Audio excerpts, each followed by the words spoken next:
जय हिंद दोस्तों। आज का जो हमारा टॉपिक होगा वो हमीर देव चौहान के बारे में होगा, क्योंकि हमने हमीर देव के पिता जेतर सिंह तक का वीडियो हमने एक अलग वीडियो बना दिया गया है और हमारे चैनल के ऊपर डाल दिया गया है। अब जो हमीर देव का वीडियो है वो आज हम इसी के ऊपर चर्चा करेंगे, क्योंकि ये एक अलग वीडियो है तो इसे समझने की कोशिश करें, क्योंकि जो हमारी एग्जाम में प्रश्न आते हैं बार बार वो इसी हमीर देव चौहान के बारे में आते हैं। आइए हम देखते हैं। हमीर देव चौहान किसके पुत्र थे? जेतर सिंह के। किसके पुत्र थे? जेतर सिंह के। हमीर देव की जो माता थी इसका नाम था हीरा देवी की कोख से हमीर देव चौहान का जन्म होता है। हीरा देवी माता का नाम है। अब हमीर देव के जो गुरु है, गुरु राघव देव है। कौन है? राघव देव। राघव देव। अब जो हमीर देव के दरबार में एक कवि रहता है, कवि बीजादित्य रहता है। कौन रहता है? बीजादित्य। अब इसी का एक घोड़ा है पीलिए, हमीर देव के घोड़ा है एक पीलिए जिसका नाम है बादल। क्या है? बादल। यानी कि इसकी जो सामान्य जानकारी है हमें यही मिलती है कि इसकी पिता का नाम जेतर सिंह है, माता का नाम हीरा देवी है, इसके गुरु राघव देव है और इसके कवि बीजादित्य है और इसके घोड़े का नाम बादल है। एक महाराणा प्रताप के घोड़े का नाम है चेतक है। अब इसी हमीर देव ने अपने जीवन काल में 17 युद्ध लड़े थे। कितने युद्ध लड़े थे? 17, जिनमें से कितने में विजय हुई थी? 16 युद्धों में विजय होती है और एक विजय में हार जाता है, वो अंतिम विजय है। वो हम आगे देखते हैं कि इसी के इसने हारा था अलाउद्दीन खिलजी की वजह से, यानी कि दो इसके सेनापति थे रणमल और रणतीपाल के विश्वासघात के कारण ये अपना अंतिम युद्ध हार गए थे। अब प्रश्न आएगा कि राजस्थान का कौन सा मुख्यमंत्री है जिसका सबसे लंबा कार्यकाल है? कितना वर्ष है? 17 वर्ष है। मोहनलाल सुखाड़िया का है। किसका है? मोहनलाल सुखाड़िया का। अब जो हमीर देव चौहान है ये अपने खोया हुआ रणथंभौर का क्षेत्र पुनः प्राप्त करना चाहता है और जो एक नीति के तहत करता है वो नीति कौन सी है? दिग्विजय की नीति। कौन सी नीति है? दिग्विजय की नीति। यानी इस नीति के तहत में ये अपना सारा क्षेत्र प्राप्त कर लेता है। अब इसकी जो प्रथम आक्रमण था वो किस पर था? सेकंड किस पर था? और तीसरा किस पर था? और नंबर 4 पर ये आक्रमण कहाँ करता है? नंबर 5 पर कहाँ करता है? नंबर 6 पर कहाँ करता है? और नंबर 7 पर कहाँ करता है? आइए हम देखते हैं। इसका जो प्रथम विजय थी वो भीमरस के ऊपर थी। कहाँ थी? भीमरस पर। और भीमरस किस राज्य में स्थित है वर्तमान में? उत्तर प्रदेश में। भीमरस के राजा थे अर्जुन। कौन थे? अर्जुन। अर्जुन को पराजित कर देता है हमीर देव चौहान और मांडलगढ़ से कर वसूली करता है। कहां से करता है? मांडलगढ़ से। कर वसूली कहां से की? मांडलगढ़ से। और मांडलगढ़ किस जिले में स्थित है वर्तमान में? भीलवाड़ा जिले में। किस जिले में स्थित है? भीलवाड़ा जिले में स्थित है। अब जो हमीर देव चौहान की जो सेकंड विजय है वो है धारा पर। कहाँ है? धारा पर। और धारा वर्तमान में किस राज्य में स्थित है? मध्य प्रदेश राज्य में। अब धारा के शासक थे परमार राजा भोज। कौन थे? परमार राजा भोज। उसको पराजित कर देता है और हमीर देव चौहान की वो तीसरी विजय है चित्तौड़गढ़ के किले पे है। किस पे है? चित्तौड़गढ़ के किले पे। अब जो मेवाड़ के महाराणा समर सिंह को पराजित करता है। किसको पराजित करता है? समर सिंह को।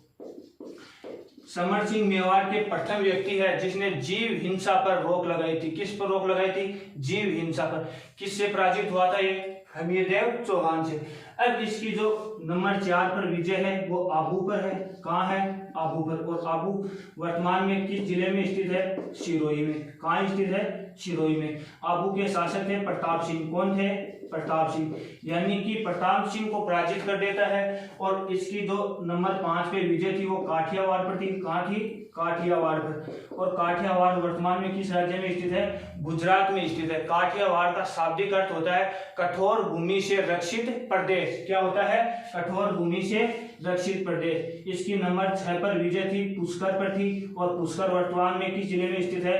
अजमेर जिले में स्थित है। नंबर 7 पे इसकी विजय थी चंपा पर थी। कहाँ थी? चंपा पर। अब देखिए कि दोस्तों हमीर देव चौहान से जो प्रश्न पूछा जाएगा वो यही पूछा जाएगा कि हमीर देव चौहान ने की प्रथम विजय किस पर थी? भीमरस के राजा अर्जुन पर थी। अब थोड़ा सा प्रश्न की लैंग्वेज चेंज कर देता है तो ये पूछ लेगा कि हमीर देव चौहान की प्रथम विजय भीमरस के राजा अर्जुन पर थी तो कहां पर कर वसूली की थी? मांडरगढ़ पर की थी। कहां पर वसूली की थी कर? मांडरगढ़ पर की थी। अब प्रश्न पूछ ले कि हमीरदेव चौहान की क्रम से विजय का क्रम बताइए। तो भीमरस, धारा, चित्तौड़गढ़, आबू और काठियावाड़, पुष्कर और चंपा, यानी कि इन 7 विजयों की तो हमें जानकारी मिलती है, बाकी हमें जानकारी नहीं मिलती है। अब जो हमीरदेव चौहान का जो शासनकाल था वो 1282 ईस्वी में प्रारंभ होता था और 1301 ईस्वी में समाप्त हो जाता था, यानी कि 1282 ईस्वी से लेकर 1301 ईस्वी तक रणथंभौर की भूमि पर जो शासन करने वाला व्यक्ति था वो कौन था? हमीरदेव चौहान था। यानी कि लगभग 19 वर्षों तक रणथंभौर की भूमि पर शासन किया था। किसने? हमीरदेव चौहान ने। अब ये इस दिग्विजय नीति के तहत में अपना खोया हुआ पूरा क्षेत्र मिला लिया था। किसमें? रणथंभौर में। अब जो हमीरदेव चौहान है इसके दरबार में 5 सेनापति रहते हैं। कितने सेनापति रहते हैं? 5। रणमल है, रणतीपाल है, भीम सिंह है, धर्म सिंह है और गुरदास सैनी है। गुरदास सैनी। अब हमीरदेव के 5 सेनापति, कितने सेनापति? 5 सेनापति, जिनका नाम है गुरदास सैनी। गुरदास सैनी, गुरदास सैनी। नंबर दूसरा है भीम सिंह। भीम सिंह, भीम सिंह। नंबर 3 पे है धर्म सिंह। धर्म सिंह। नंबर 4 पे है रणमल। रणमल। और नंबर 5 पे है रणतीपाल।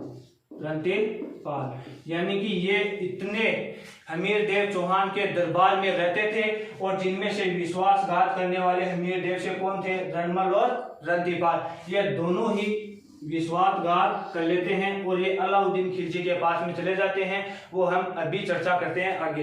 अब जो हमीरदेव चौहान है और दिल्ली सल्तनत की शुरुआत होती है। किसकी? दिल्ली सल्तनत की। अब पहले हम दिल्ली पर शासन करने वाले 5 वंशों के बारे में हम पहले देखते हैं। दिल्ली सल्तनत। अब जो दिल्ली में 5 वंशों ने शासन किया था, प्रथम वंश था गुलाम वंश। कौन सा वंश था? गुलाम वंश। नंबर 2 पे था खिलजी वंश। खिलजी वंश। नंबर 3 पे था तुगलक वंश। तुगलक वंश। नंबर 4 पे था सैयद वंश। सैयद वंश। और नंबर 5 पे था लोधी वंश। यानी कि जो दिल्ली सल्तनत की जो शुरुआत होती है वो 1206 ईस्वी में प्रारंभ होता है और 1526 ईस्वी में दिल्ली सल्तनत की समाप्ति हो जाती है। यानी लोधी वंश के साथ में ही दिल्ली सल्तनत समाप्त हो जाता है। दोस्तों ध्यान रखना, पानीपत के प्रथम युद्ध के बाद में ही एक दिल्ली के ऊपर एक नए मुसलमानों का आधिपत्य हो जाता है, यानी कि मुगलों के अधिकार में दिल्ली चली जाती है। अब जो गुलाम वंश, खिलजी वंश और तुगलक वंश और सैयद वंश और लोधी वंश, इनकी जो डेट है क्रम से हम देख लेते हैं कि इनका जो शासनकाल है वो कब से कब तक था। गुलाम वंश 1206 ईस्वी में प्रारंभ होता है और 1290 ईस्वी तक चलता है। अब जो खिलजी वंश है वो 1290 ईस्वी में प्रारंभ होता है और 1320 ईस्वी तक चलता है। अब जो तुगलक वंश है वो 1320 ईस्वी में प्रारंभ होता है और 14 से 14 ईस्वी तक चलता है। अब जो सैयद वंश है वो 1414 ईस्वी में प्रारंभ होता है और 1451 ईस्वी तक चलता है। अब जो लोधी वंश है वो 1451 ईस्वी में प्रारंभ होता है और 1526 में समाप्त हो जाता है और इसी के साथ में लोधी वंश और दिल्ली सल्तनत की समाप्ति हो जाती है। अब देखें कि दोस्तों रणथंभौर की भूमि पर जो आक्रमण करने वाले थे वो गुलाम वंश के शासक थे और खिलजी वंश के शासक थे। यानी कि प्रश्न आएगा कि रणथंभौर के दुर्ग पर प्रथम आक्रमण करने वाला व्यक्ति कौन था? कुतुबुद्दीन ऐबक था। प्रश्न आएगा कि रणथंभौर के दुर्ग पर सेकंड आक्रमण करने वाला व्यक्ति कौन था? इल्तुतमिश था। प्रश्न आएगा कि रणथंभौर के दुर्ग पर तीसरा आक्रमण करने वाला व्यक्ति कौन था? रजिया सुल्ताना थी, जो अपने सेनापति कुतुबुद्दीन हसन को भेजती है। और नंबर 4 पर जो आक्रमण करता है रणथंभौर के दुर्ग पर वो जलालुद्दीन फिरोज खिलजी है। और नंबर 5 पर आक्रमण करते हैं रणथंभौर दुर्ग पर अलाउद्दीन खिलजी। और इसके साथ में रणथंभौर की चौहानों की जो शाखाएं थी रणथंभौर में वो समाप्त हो जाती है। और फिर मुगलों के द्वारा रणथंभौर के किले पर अकबर के द्वारा 1569 ईस्वी में में आक्रमण किया जाता है, वो उस समय रणथंभौर के शासक थे सुरजन सिंह हाड़ा और जो बूंदी के अधीन कार्य करते थे। अब हमें देखना है कि खिलजी वंश के संस्थापक थे जलालुद्दीन खिलजी। कौन थे? जलालुद्दीन खिलजी, यानी जलालुद्दीन फिरोज खिलजी ने 1290 ईस्वी में दिल्ली की एक गद्दी पर खिलजी वंश की नींव रखते हैं। इनका जो शासनकाल है वो 1290 ईस्वी से लेकर 1296 ईस्वी तक ये अपने दिल्ली की राजगद्दी पर शासन करते हैं। अब जलालुद्दीन फिरोज खिलजी हमीर देव के प्रति यानी कि रणथंभौर के किले पर, किस पर? रणथंभौर के किले पर 2 बार आक्रमण करते हैं। कितनी बार आक्रमण करते हैं? 2 बार। प्रथम इसका आक्रमण है 1291 ईस्वी में है। कितना है? 1291। और इसका द्वितीय आक्रमण है 1292 ईस्वी है। अब ध्यान रखना है कि दोस्तों हमीर देव का एक सेनापति था। कौन था सेनापति? कौन सा? गुरदास सैनी। अब यह गुरदास सैनी जाहिन दुर्ग पर सेना नेतृत्व थी। किस पर? जाहिन दुर्ग पर। अब जो जाहिन दुर्ग थी वो रणथंभौर दुर्ग की क्या कहा जाती थी? कुंजी। अब राजस्थान में 2 ही किलों की कुंजी है, एक रणथंभौर दुर्ग की कुंजी जाहिन दुर्ग है, एक जालोर दुर्ग की कुंजी सिवाना दुर्ग है। तो ध्यान रखना है कि जाहिन दुर्ग पर हमीर देव ने अपना सेनापति गुरदास सैनी के नेतृत्व में सेना छोड़ रखी थी और जलालुद्दीन फिरोज खिलजी ने 1291 ईस्वी में जाहिन दुर्ग पर आक्रमण किया था। और इसी दुर्ग को जीतने के बाद में जलालुद्दीन फिरोज खिलजी रणथंभौर दुर्ग पर आक्रमण करते हैं। और जैसे ये रणथंभौर दुर्ग पर आक्रमण करते हैं तभी 1292 ईस्वी में ये इसे 1 वर्ष का घेरा डाल के रखे थे। कितने वर्ष का? 1 वर्ष का घेरा। और इसी 1 वर्ष के घेरे के साथ में इसे सफलता नहीं मिलती है तब इसका एक सेनापति होता है अहमद मलिक चाप। कौन होता है? अहमद मलिक चाप। ये जलालुद्दीन फिरोज खिलजी को उकसा देता है, कहता है कि आप एक छोटे से राज्य को नहीं जीत सके। तभी जलालुद्दीन फिरोज खिलजी कहता है कि ऐसे 10 किले में एक मुसलमान की दाढ़ी के बाल के बराबर नहीं समझता हूँ। इसी के साथ में जलालुद्दीन फिरोज खिलजी है इसका समाप्त हो जाता है और इसके बाद में इसका उत्तराधिकारी अब जो है जलालुद्दीन फिरोज खिलजी के उत्तराधिकारी है दिल्ली की गद्दी पर राज करने वाले अलाउद्दीन खिलजी। ध्यान रखना दोस्तों, इसी अलाउद्दीन खिलजी की वजह से रणथंभौर दुर्ग का शाखा होता है और जो राजस्थान का प्रथम शाखा होता है। अब जो अलाउद्दीन खिलजी और हमीर देव चौहान की जो हमें जानकारी मिलती है वो कहाँ से प्राप्त होती है, यानी कि 2-3 ग्रंथ है। एक ग्रंथ है हमीर महाकाव्य जिसके रचयिता हैं नयन चंद्र सूरी। कौन है? नयन चंद्र सूरी। एक है हमीर हट जिसके रचयिता कौन है? चंद्रशेखर है। एक ग्रंथ है हमीर रासो जिसके रचयिता कौन है? सारंगधर यानी कि जोधराज है। एक ग्रंथ है हमीर रायन जिसके रचयिता कौन है? घोड़ाऊ व्यास है। एक है तारीख ए अलाई, इसके रचयिता कौन है? अमीर खुसरो, जो अलाउद्दीन खिलजी के साथ में रणथंभौर दुर्ग में उपस्थित था। और यही व्यक्ति चित्तौड़गढ़ के शाखा हुआ था उसमें भी अलाउद्दीन खिलजी के साथ में उपस्थित था। अब इतने ग्रंथों में हमें जानकारी किसकी मिलती है? हमीर देव चौहान और अलाउद्दीन खिलजी के आक्रमणकारी की मिलती है। अब इसी हमीर के ऊपर एक ग्रंथ और लिखा गया कि हमीर मर्दन जिसके रचयिता कौन है? जयसिंह सूरी। अब जो ग्रंथ है हमीर महाकाव्य क्या कहता है? हमीर हट क्या कहता है? क्योंकि इसे हटी राजा कहा जाता था, क्योंकि हमीर देव चौहान था वो अपनी हट के लिए प्रसिद्ध था। इसने कहा था कि सिंह सुवन सत्य पूर्व वचन कदली फले एक बार तीरिया तेल चढ़े न दूजे बार। ये शब्द किस लिए कहा गया था? हमीर देव के बारे में कहा गया था। अब देखना है कि हमीर हट में कहते हैं कि अलाउद्दीन खिलजी और की जो मराठा बेगम है प्रेम प्रसंग के ऊपर है। किस पर है? प्रेम प्रसंग के ऊपर। अब जो हमीर महाकाव्य कहता है कि हमीर देव चौहान ने 2 सेनापतियों को शरण दे दिया था और उसी के ऊपर यह आक्रमण किया गया था। अब पहले हम देखते हैं कि हमीर हट के बारे में। अब इसी से याद रखना है प्रेम से। राजस्थान के 2 ऐसे लोक नृत्य है वो प्रेम कथा पर आधारित है। एक बंजारा जनजाति का लोक नृत्य है मछली नृत्य, वो प्रेम कथा पर आधारित है। उसकी जो शुरुआत होती है वो हर्ष और उल्लास के साथ में होती है और उसका अंत किसके साथ में होता है, दुख के साथ में होता है। वो कौन सा लोक नृत्य है, मछली नृत्य। तो राजस्थान में सर्वाधिक मछली किस जिले में पाई जाती है, तो जयपुर जिले में पाई जाती है। तो बांध कौन सा है, कानोता बांध है। कहाँ स्थित है, जयपुर जिले में स्थित है। तो प्रश्न आएगा कि मछली नृत्य कहाँ का प्रसिद्ध है, बाड़मेर जिले का प्रसिद्ध है। प्रश्न आएगा कि राजस्थान में सर्वाधिक बंजारा जनजाति कहाँ निवास करती है, तो बाड़मेर जिले में निवास करती है। प्रश्न आएगा कि बंजारों की छतरी राजस्थान के किस जिले में स्थित है, तो लालसोट दौसा में स्थित है। अब एक जो लोक नृत्य है वो कालबेलिया जनजाति का है, वो भी प्रेम कथा पर आधारित है, शंकरिया नृत्य। कौन सा नृत्य है, शंकरिया नृत्य। अब जो शंकरिया नृत्य है वो प्रेम कथा पर आधारित है। कालबेलिया जो नृत्य है वो विश्व में की धरोहर सूची में शामिल किया गया है, यानी कि राजस्थान का एकमात्र लोक नृत्य है जो 2010 में विश्व धरोहर की सूची में शामिल किया गया था। अब हम देखते हैं कि हमीर महाकाव्य क्या कहता है कि अलाउद्दीन खिलजी की जो सेना थी वो गुजरात जा रही थी। कहाँ जा रही थी, गुजरात। और गुजरात में किस लिए जा रही थी, सोमनाथ के मंदिर को लूटने के लिए। अब प्रश्न आएगा कि राजस्थान के किस जिले में सोमनाथ का मंदिर स्थित है, तो अलवर जिले में स्थित है और एक पाली जिले में स्थित है। कहाँ जा रही थी सेना, गुजरात। किस लिए जा रही थी, सोमनाथ के मंदिर को लूटने के लिए। सोमनाथ के मंदिर को लूटने कब जा रही थी, 1299 ईस्वी में। अब 1299 ईस्वी में अलाउद्दीन की खिलजी की जो सेना थी वो गुजरात जा रही थी सोमनाथ के मंदिर को लूटने के लिए। अब अलाउद्दीन खिलजी की सेना के जो सेनापति थे उल्लू खां थे, उल्लू खां, नुसरत खां और दो नवीन मुसलमान थे, केबरू और एक थे मोहम्मद आवाज, यानी मोहम्मद शाह है। कौन थे, मोहम्मद शाह। यानी कि अलाउद्दीन की सेना है वो सोमनाथ के मंदिर को लूटकर पुनः आ रही थी। तभी धन के बंटवारे को लेकर उल्लू खां, नुसरत खां और केबरू और मोहम्मद शाह के मध्य धन को बंटवारे को लेकर विवाद हो जाता है और केबरू और मोहम्मद शाह है ये दोनों कहाँ चले आते हैं, हमीर देव की शरण में चले आते हैं। ये बात कौन कहता है, हमीर महाकाव्य कहता है।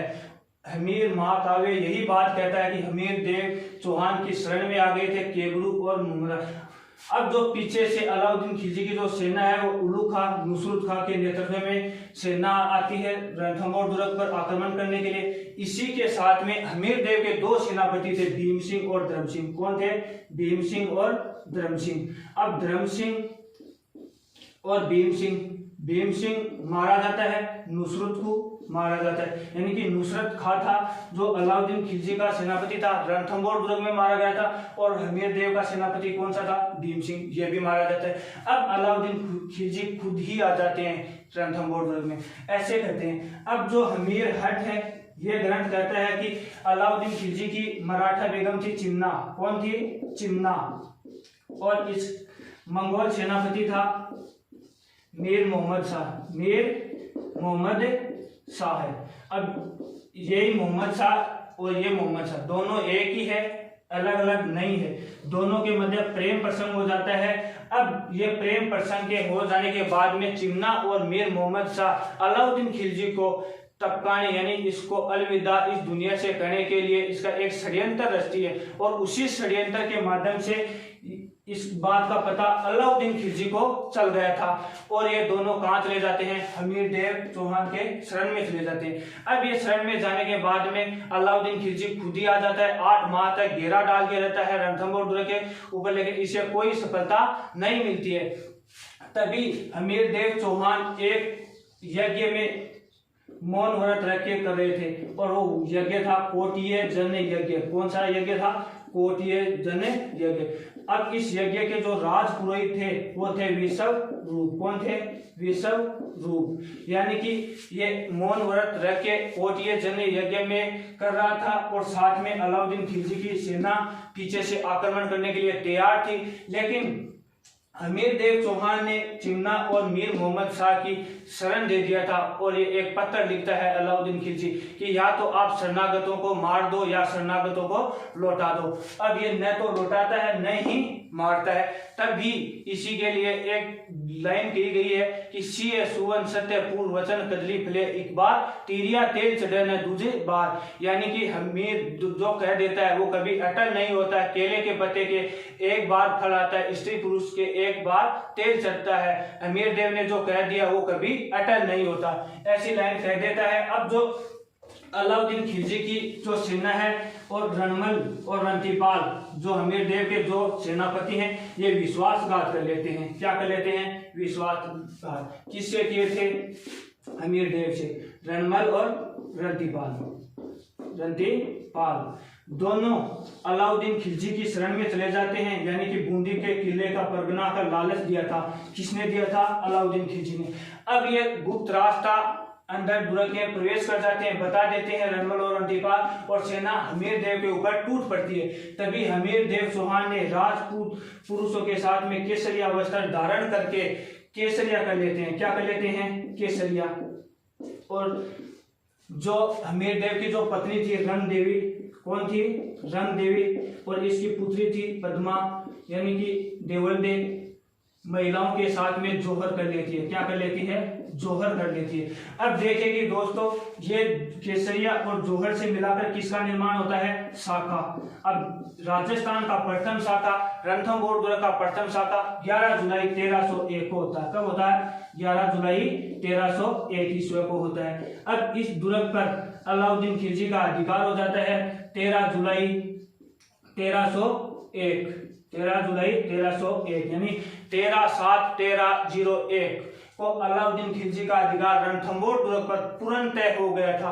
अब इसी के साथ में अलाउद्दीन खिलजी का एक इतिहासकार उपस्थित था, अमीर खुसरो। ये एक लाइन कहता है कि आज कुफर का गढ़ इस्लाम का घर हो गया। कुफर का अर्थ होता है कि धर्म विरोधी, यानी कि एक राजपूत रियासत का एक किला है वो एक मुस्लिम राजा के तहत चला गया है। और इसी एक लाइन मारवाड़ के शासक है जसवंत सिंह प्रथम, उसके उपरांत जो औरंगजेब कहता है कि आज कुफर का दरवाजा टूट गया। क्या कहता है? कि आज कुफर का दरवाजा टूट गया, यानी कि मेरा आज धर्म विरोधी मारा गया। और इसी के साथ में अलाउद्दीन खिलजी रणथंभौर दुर्ग का शाखा पूर्ण कर लेते हैं, यानी आक्रमण समाप्त हो जाता है। और अलाउद्दीन खिलजी का जो एक सेनापति था मंगोल मीर मोहम्मद शाह बचता है। अब अलाउद्दीन खिलजी कहते हैं कि मोहम्मद शाह, आपको मैं मेडिकल सुविधा के माध्यम से ठीक करवा देता हूं, तो आप मेरे प्रति मन में क्या रहेगा?